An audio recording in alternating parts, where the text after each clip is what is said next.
How do you feel about playing at Donington? Great. I mean, Donington is the annual Woodstock. Yeah. You know, I mean, it's the biggest thing in the world for the year. I mean, Rock in Rio, when they have it, I mean, I have it every year. And I'm not sure they even know they're going to have it till like 2 or 3 days before it happens. The organization there is a little different than it is everywhere else. It's the worldwide media focus that's on it is pretty phenomenal, you know. So it's in America we have like for American football they have a thing at the end of the year called the Super Bowl, and there's a lot of times there's more hype 2 weeks prior to the game than the actual game itself, you know. So the game is anticlimactic as opposed to you know, the fanfare that goes on prior to it. And Donington is very much a similar situation. There's more bullshit surrounding the show than the actual show itself, you know. Okay.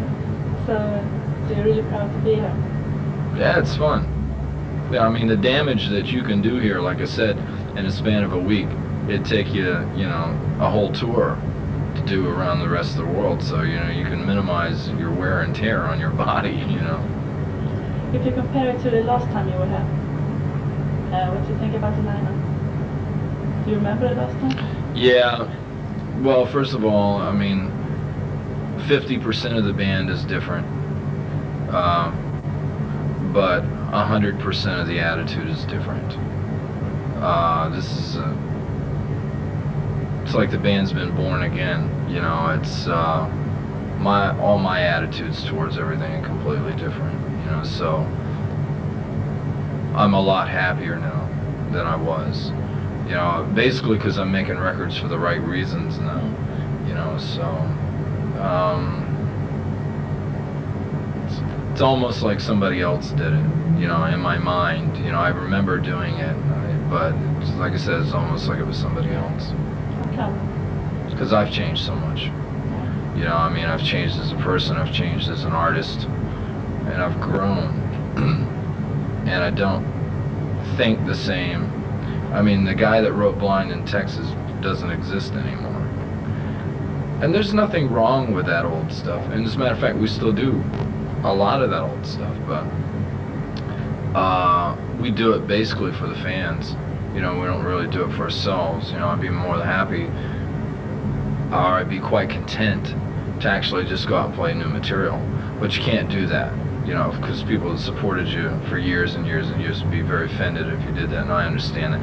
I mean, I hear bands moan about having to play stuff from the past. Hey, you know, it could be worse. You could be, if you had nobody supporting you, you could go out and play whatever you want, and it really wouldn't make a difference, you know. But if you want people to support you, and people who have supported you for all those years, then you have an obligation to them to do some things for them, and I don't have a problem with that. So the idol is basically you, and the rest was someone else? Or? Well, The Idol is not an autobiographical story. It's not? No, Not at all? no. Not even a little bit? It might be a little bit, but for the most part, Jonathan is a lot of different people that I know in this business. I took a little bit from one personality, a little from another, and a little from another, and a little bit of me, and put them all together, and that's who it is. But see, this boy is miserable. It's a pathetic story, very sad story. And my life is not miserable. I'm very happy. And this boy has a horrible relationship with his parents. My father and I couldn't be closer.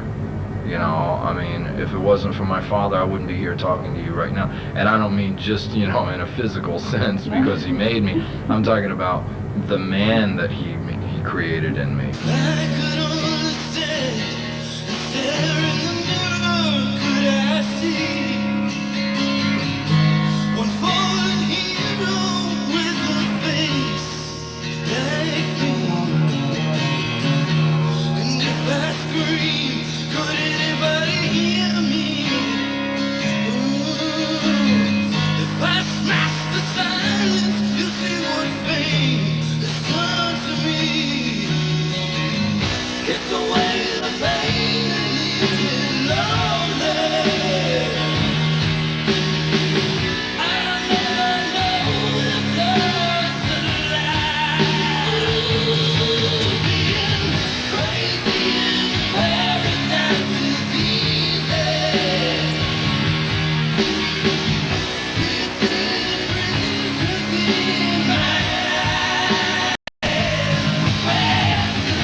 there's a line in the story of the Crimson Idol where Charlie, who is supposed to be the president of a major label, Charlie's more than that. Charlie represents, he's like a symbol.